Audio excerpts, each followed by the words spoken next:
যে হিন্দু মার খাচ্ছে কেন, অধীর চৌধুরী জবাব দাও। স্বাভাবিকভাবেই স্পষ্ট মেরুকরণের বার্তা এখানটাই আমরা দেখতে পেলাম।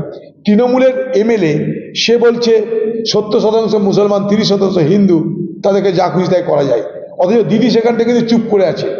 তার মানেটা কি? মুসলমান দেখো আমি তোমাদের কত রকমভাবে সাহায্য করছি, হিন্দুকে মারতে গেলেও আমরা তোমাদেরকে সমর্থন করব, এই কথাই তো স্পষ্ট হচ্ছে। তাই স্বাভাবিকভাবেই মোদি এবং দিদি উভয়ে এই বাংলার রাজনীতিতে ক্রমশ তৃতীয় শক্তির উত্থান দেখে তারা কিন্তু আজ হতাশাগ্রস্ত।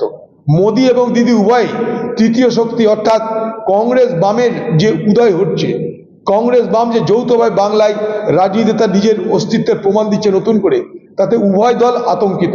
উভয় দল আতঙ্কিত হয়ে এটা উভয় দলের সুবিধা হয়, এই উভয় দলের মন মতন হয় এমন এজেন্ডা তারা বার করছে, যেখানে চাকরি নেই, রুটি নেই, রুজি নেই, শিল্প নেই,